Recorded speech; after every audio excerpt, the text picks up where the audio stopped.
વડીલોને પૂછજો, ધર્મ માટે ગામો ગામ આજે પાળિયા ઊભા છે. આપણે તો શું કાંઈ નહોતું તોય મરી મીટવા તૈયાર થતા હતા. પાવડો હાથમાં હોય ને ખેડૂત પાણી વાળતો હોય ને ખબર પડે કે મંદિરમાંથી આક્રમણ કરવા આવ્યા છે કે ધર્મ માટે, તો ગામમાં ક્ષત્રિયનો દીકરો તલવાર લઈને નીકળ્યો હોય તો નીકળ્યો જ હોય, પણ ખેડૂત કામ કરતો હોય ને ખેતરમાં, એ પાવડો ને કોદાળી લઈને નીકળે. બે ત્રણને ઢીચી નાખું તો હું સનાતની કહેવા, ભલા માણસ મારા ગામ ઉપર આક્રમણ તો ન જ કરવા દો. એવાય કેટલાય પાળિયા કેટલાય. અને અમે તો હમણાં ચાવડા સાહેબ કહું છું કે અમને કે ઘણા તમે દરબારોની વાતો ખૂબ કરો છો, આયરોની દરબારોની. મેં કીધું એવું નથી, કરીએ છે એ સાચું છે એટલે, પણ મુદ્દો એ છે કે એણે અમને સાંભળ્યા બહુ. અને તમારા સમાજમાં પણ એટલા જ વાતો હોય છે, ગામો ગામ પડી છે. તમારા બારોટોને ગોતો અને એમાંથી કથાઓ બધી મેળવો અને પછી અમને આપો ને તમે સાંભળો તો બધાયની અમે કરી છે. અમારે તો એક જ છે, સનાતન માટે બલિદાન આપ્યું. એ વાતો બધા લોકો દુનિયા સુધી પૂગે, પણ ઓલાને ખબર હતી કે સાંભળવું જોઈએ. તમે ખાખાન ખીખીમાં નાચવાના પ્રોગ્રામમાં વયા જાઓ તો તમારા બાપ દાદાની વાતો પડી રહે, માટીમાં વહી જાય, ભેગી નહીં થાય. એટલા માટે કહી છે કે તમે આ સાંભળતા. હકીકત છે ને. તો કહેવાનો અર્થ મારો આ પ્રોગ્રામ છે માનવ જીવનના ઘડતરની વાતો. અભણ બોલે અને ભણેલો સાંભળે એને લોક સાહિત્ય કહેવાય.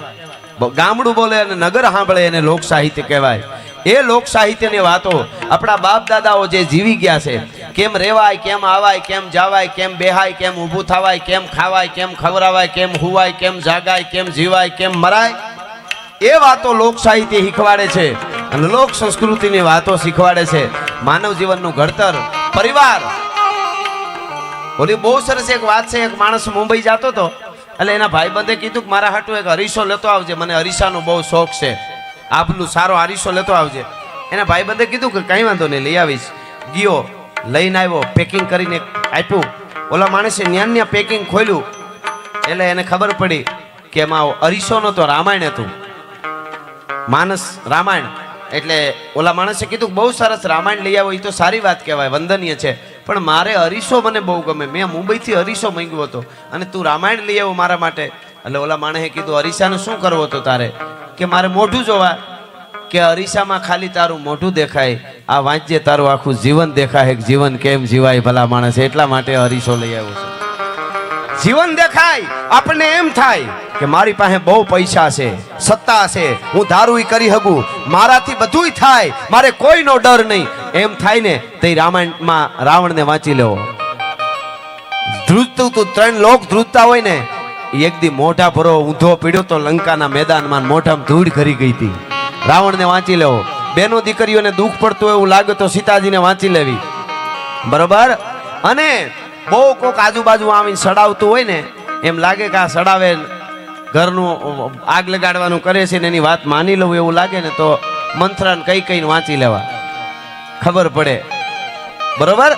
અને ભાઈઓમાં ભાગ પીડ્યો હોય, ભાઈઓમાં, અને એમ લાગે કે એક ભાઈને વધારે આવી ગયું, થોડુંક મારા ભાગમાં ઓછી સંપત્તિ આવી અને મજા ન આવે અંદર, તો અહીં ભરતને વાંચી લેવો. ભગવાન રામ તો વનમાં વયા ગયા હતા, પણ ઇન્દ્ર રાજાને રાજ કરવાનું મન થઈ જાય એવું અયોધ્યાની ગાદીને ત્યાં સાંખડિયું રામને મૂકી અને નંદીગ્રામમાં ખાડો ગાળીને ભરત બેઠો તો મારા ભાઈની સંપત્તિમાં મારે કાંઈ ન જોઈ. ભલા માણસ, આ ઘણું બધું.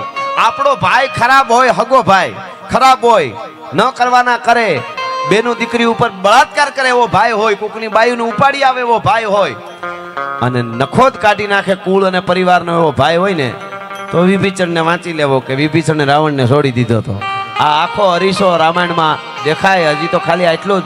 તો એ લોક સાહિત્ય છે અને એ વાતો મારે આપના આગળ કેવી છે, જેને બલિદાનો આપ્યા છે.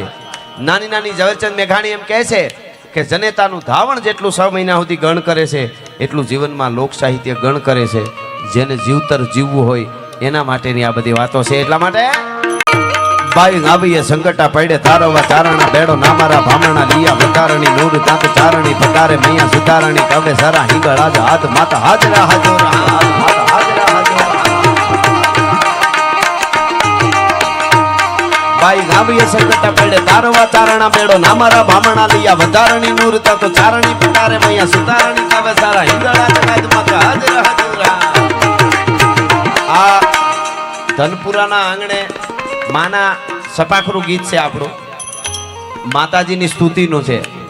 ઓલું હમણાં ધુરંધર ફિલ્મ આવ્યું ને તો એમાં ઓલું એક ગીત આવે છે સમજાય નહીં એવું ગાય છે આમ સારું એ કલાકારને અભિનંદન એને આપણે એની ભાષામાં નથી સમજતા ત્યાંનું સારું ગીત હશે પણ ઘણા એવું વાતું મીંડા કરવા કે એનું ગીત કેવું સમજાય નહીં ને એકદમ આમ ધડબડાટી વાળું એમ આપણી પાસે મેં કીધું એનો બાપ છે આપણા સપા ખરા છે અને કોક તો એવું કોમેન્ટો યુટ્યુબરો કરતા હતા વિડિયા મને આ બધા કહે કે ભાઈ આપણા ગુજરાતી કલાકારો બોલિવૂડમાં ગમે એ ગીત આવે ને એટલે તરત ગાવા માંડે એ કે હવે ઓલું ગાવ લ્યો ખબર પડે ઓલું ધુરંધરમાં આવ્યું પછી મેં કીધું અમે એ ગાઈશું નહીં ગાઈ એમ નહીં વહેલા મોડું પણ એક વાત પાકી પેલા એને કયો કે આ ગાય ક્યું સાંભળો તે આ ઈ ગાઈ દે તમે ઓલું ગાઈ દો કયું ગાડા હુકળ હઠીલા જોત પહેરાડી ને સાને ગાજે ડાક ચંડી દૂધ હવે પ્રકૃતિ ઘટા બીજ નાને પ્રકૃતિ જડા પ્રકૃતિ ઉબાળે ભગોળ પેડા નેડા પ્રતિ નાથ ઘોડા ઉપાડે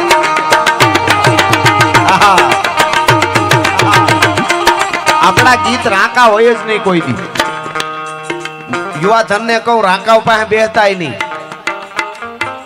ઘણાને શું હોય હાવ રોતા જ હોય આઠો પર આપણે એમ કહીએ ઠંડી બહુ પડશે તો મર્યા આપણે કહીએ આવા સોમાએ વરસાદ બહુ થાય તો ગયા ઉનાળે કે તડકો બહુ પડશે તો ન રહેવાય તો તને રાખવો ક્યાં એવા નબળા ઓહણી પાસે તો બેહવું જ નહીં એકલા બેહજો લીમડે બેહજો માતાજીના મંદિરે આવીને બેહજો માવા હારું થઈને ખીચા પાડી નાખે એવા મિત્રો કરતા જ નહીં કોઈ દી એના કરતા નકરા હારા તમને અવળે ધંધે ચડાવી દે ઘણા એવા હોય અખતરા આપણા ઉપર કરાવે ધંધાઓમાં હોત ઈ કે એને જામે તો પછી આગળ વધી પણ ઓલો ડૂબી ગયો ઈ એટલે એવાની પાસે ન બેહવું પણ આપણું જે આપણા ગીતો છે મારે બધી વાતો આપણે કેવી છે આજે પાત્ર ભજવી દેવું જો આપણે સ્વર્ગની વાતો સાંભળી છે કેમ આમ તેમ આપણે ખબર ભૂદેવો આ બાજુ આવો ભૂદેવો અહીં આવો કેવા અદ્ભુત શ્લોક બોલતા હતા ભૂદેવોને તાળીએથી એકવાર આપણે વધાવીએ અહીંયા જગ્યા છે આગળ બેહો તમે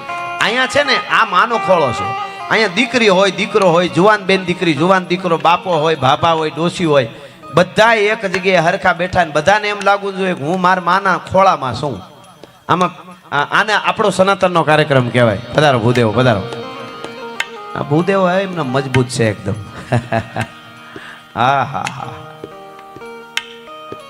જય હો એટલે મારે તમને એ કેવું છે કે આ બધી વાતો લોક સંસ્કૃતિની આપણે પાત્ર મળે જો બેન તરીકે દીકરી તરીકે વહુ તરીકે હાહુ તરીકે ભાઈ તરીકે બાપ તરીકે હાહરા તરીકે જે પાત્ર મળ્યું છે ને ભજવી લ્યો એટલે સંસાર સાગર તરી જાય પછી ભવ સાગર એને તારો હોય તારે નકર પાછા અહીંયા આવીશું આપણે ક્યાંય હાંકેડ છે અહીંયા જેવી મજા ક્યાંય નથી ભલે આપણે સ્વર્ગની વાતો સાંભળી છે પણ આપણે કોઈ દી એવું સાંભળ્યું કે ઇન્દ્રને ત્યાં રંભાન પેટે દીકરો આવ્યો ને પ્રોગ્રામ રાખ્યો તો પછી અહીંયા તો હડેરાટીયું બોલે તો ત્યાં તો અનિમિત છે બધું ત્યાં છે ને આંખને મટકા મારવાનું નથી આમ આપણે પાપણામાં આમ થાય ને આમ ઈ છે જ નહીં સ્વર્ગમાં ખાલી આમ બેહવાનું ઓલી નાત ટક તાંગ ટક ધમ ધીંગ ધાન હવે રંભા નાસ્યા કરે કેટલીક નાશે એમ કેટલુંક જોવું ઈ જટપટ પટ ઉલટ પલટ નટ વાર જટ લટ પટ કટ ઘટની પટ લાળાય કો કટ ઘટે ઉકટ ત્રુકટ કટ ધૈન કટ કેટલુંક જોવો તમે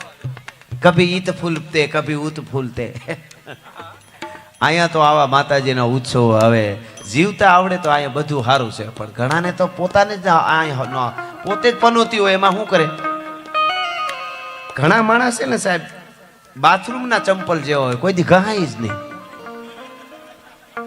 તમે જાઓ તૂટી જાય ભાંગી જાય હળી જાય ગહાય નહીં ઘણા રણની રેતી જેવા હોય સૂરજ આથમી જાય તોય ધગતા હોય એમાં એવું હોય ઘણા બેનો એવા હોય એને આમ અંદરથી આનંદ આવે કે ભાઈ મહેમાન આવે તો જમાડીએ સારી રસોઈ કરી એવા બેનો હોય એ નારી શક્તિ એને વંદન ઘણા બેનો એવા હોય મહેમાન ઘેરે લઈ આવે મેર્યા ઓલી એક બહુ સરસ વાત છે એક બજાર એક જણો જ્યાં વિની બહુ જમી આવતો ને ગામડાનો માણસ તો એમાં બજારમાં બે મિત્રો ભેગા થઈ ગયા એના તો એ ધરાર બિચારો તાણ કરીને ઘેરે લઈ ગયો જીગર તો નહોતો પડતો પણ એને એમ થયું હું આને ઘેરે ખાઈ આવું છું મારે લઈ આવું ને તો લઈ આવો ઘેરે ને ઓહરીમાં મહેમાનને બેહારીને રહોડામાં ગયો રસોડામાં જઈને પત્નીને પગે લાગી ગયો તારી ગાય ને તારો પીપળો આને આજ જમાડી દેજો બોલતી નહીં કાંઈ એ કે કાંઈ બોલતી નહીં આજ જમાડી એ કે મને તમે પૂછ્યું તું એ કે જે થઈ ગયું પણ આજ આને જમાડી દે કાંઈ વાંધો નહીં કે જે બનતો હોય છે એ જમાડી દે પછી વચમાં કહેતા નહીં પાપડ લાવો ને અથાણા લાવો ને આમ તેમ ને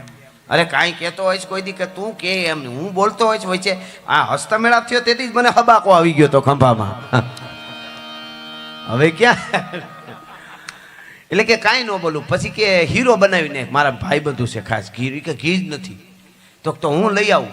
ઓલો બિચારો મહેમાનને ઓહરીમાં બેહારીને બરણી લઈને બજારે ઘી લેવા ગયો. એને એમ કે મારા ભાઈ બંધુ આવ્યા ને ખવડાવું. ભાઈ બંધુ નિરાતે બેઠા એ બોલો આમ ઘી લેવા નીકળી ગયો બજારે આમ વટ્યો ને થોડોક આગળ વયો ગયો ને એટલે એની પત્નીએ ઓહરીમાં આવીને આમ માથે શેડો લાંબો કરીને રોવાનું ચાલુ કર્યું.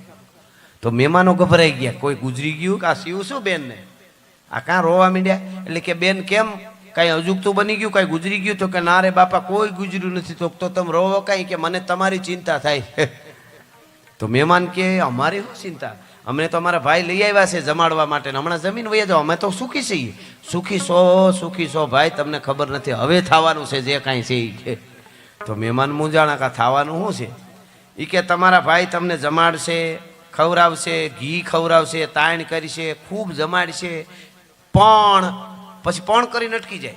એટલે મહેમાને મૂંઝાણા કા પણ શું હોય છે પછી આગળ એમ એ કે પણ હું એ કે પણ તમારા ભાઈને એવી ટેવ છે મહેમાનને પહેલાં ખૂબ જમાડે ને પછી ઓલું હાંબેલું જો પીડ્યું ખૂણામાં હાંબેલું તો કે હા એ કે ઊભા વાહના મહેમાનને બબે નાખે કાયમ બરડા ભાંગી નાખેલા છે ઘણાના. તે મહેમાનોએ હામું જોઈ લીધો એ કે આપણા બાપાએ કોઈ દી હાંબેલા નથી મેર્યા અને આના એક રોટલો ખાવો અને કદાચ હીરો ખવડાવે એના હાંબેલા હું કામ ખાવા જોઈએ ભાગો એ કે. તે મહેમાન ઊભા થઈને ડેલીએ નીકળીને આમ ભાગ્યા ઓલો આમ ગયો તો ત્યાં તો ઓલો ઘીની બરણી લઈને આવ્યો ને મહેમાન હજી બજારે આમ સેડ્યા છે ત્યાં આવ્યો ને આવીને જોયું મહેમાન ન મળે ઓહરીમાં. એટલે મહેમાનને જ ન જાય એટલે કે લે મહેમાન ક્યાં ગયા તો કીધું વૈયા ગયા. વૈયા કેવી રીતે જાય કે હું ઘી લઈને આવ્યો જમાડવાના. અરે પણ મેં તાણ કરી તોય વૈયા ગયા. કે વૈયા જવાનું કારણ શું એ કે ઓલું હાંબેલું આપણું ન પીડ્યું ખૂણામાં જો પીડ્યું એ કે હા એ કે મહેમાને હાંબેલું માંગ્યું એ કે અમારે લઈ જવું છે. અરે તો એ કે મેં શોખી ના પાડી દીધી કે હું માંડ અમારે તમારા ભાઈ લઈ આવ્યા છે મેં કેટલું મંગાવ્યું હતું હાંબેલું નહીં દઉં. અરે કે તારા 100 રૂપિયાના હાંબેલા સારું મારા લાખ રૂપિયાના મહેમાનને કાઢી મૂક્યા લાઈવ એમ કરીને હાથમાં હાંબેલું લઈને ઊભી બજારે થોડ્યો. ઓલા મહેમાન ભાગ્યા જાતે એમ કે નથી જીમ્યા તોય મારશે આ કે લેતા જાવ તો કે નથી જોતું. કહેવાનો અર્થ મારો ઈ છે કે આપણે ત્યાં દાંપત્ય જીવનની બહુ કથાઓ અદ્ભુત છે. ભગવાન આવ્યા છે સગાળસા અને ચંગાવતી બિલખામાં આપ જાણો છો નિયમ હતા સંતોને જમાડીને જમવાના અને સાધુ ન મળ્યો ભગવાન સાધુ થઈને આવ્યા અને એને ઘેરે લઈ આવ્યા. આખી કથા જબરી છે સાહેબ. આ તો માતાજીનું સાનિધ્ય એટલે નારી શક્તિની વાત આવી એટલા માટે કહું છું. અને પછી એને એમ કીધું કે મારે મીઠ ખાવું છે માંસ ખાવું છે. વાણિયાનો દીકરો તમે વિચાર તો કરો વાણિયાનો દીકરો માંસ ખાવાનું કહે તો શું થાય દિશા. છતાંય કહાઈ વાડેથી છુપાવીને લઈ આવીને બનાવીને દીધું ભક્તિ માટે. અને એણે એમ કીધું કે હવે જમી લ્યો તો કે આ નહીં માણસની માટી ખાવી છે. હવે માણસની માટી કોણ આપે સાહેબ. અને વાણીઓ ધ્રુજી ગયો સગારસા અને નારી જોજો નારી શક્તિ.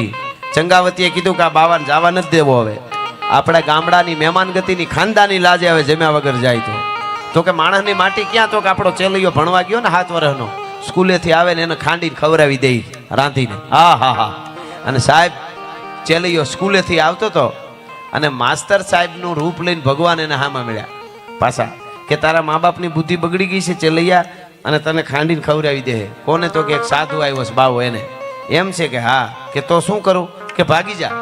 ભાગવું નહીં કાં તો કે ભાગું તો મારી ભૂમકા લાજે ને ભોરિંગ ઝીલે નહીં ભાર મેરુ પર્વત જેવા ડોલવા લાગે ધરતી ને આકાશ મેરામણ માજા મેલે પણ સેલૈયો સત ના સુકે.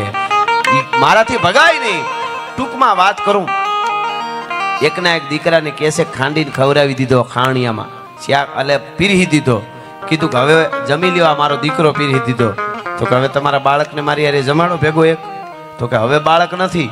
કેમ એક હતો એ તો તમારી યારે જમવા ભાઈ તમને પીરહી દીધો બનાવીને. એવું છે કે હા તો કે હું વાંજિયાનું ખાતો નથી. ભગવાન કહે સાધુના વેશમાં ભગવાન હતો હું વાંજિયાનું નથી ખાતો. વાંજિયા કીધાના દેશની નારી ઊભી થયો.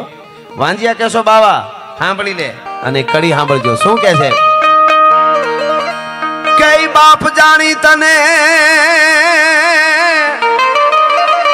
મારા બાપ જેવડો છો એટલે કહું છું ને કે બેનું દીકરીયું બાઈ માણા આ વાત પુરુષને ન કરી પણ મારા બાપ જેવડો છો એટલે કહું છું બાવા, બાપ જાણી તને કહું છું બાવા, મારા પેટ છે મહિના 5, જેને આશરો સીતા રામનો એને કોઈ દી આવે નહીં ઊની આંચ, બેઠો હવે થાશ માં બાવા, તને જમ્યા વગર નહીં દઉં જાવા. મારા ઉદરમાં 5મો મહિનો છે અને સરી મારીને કેતો પેટ સીરીને બાળકને તારી હારે બેહાડી દઉં એમ કરીને આમ જા સરી મારવા જાય સંગાવતી, તા ભગવાન અસલ રૂપમાં આવી ગયા, હાથ પકડી લીધો, માગી લે વાણિયા, અને વાણિયા માગી લ્યો, તમારા ઉપર પ્રસન્ન થયો છું, હું તમારી પરીક્ષા કરવા માટે આવ્યો તો, તમારી પરીક્ષા કરવા માટે આવ્યો તો. કહેવાનો અર્થ એટલો છે, આપણી નારી શક્તિની આ તાકાત છે. એટલે એવા ગીતો આપણે આગળ સફાખરાને બધા ગાઈશું, પણ દ્વારકાવાળાનું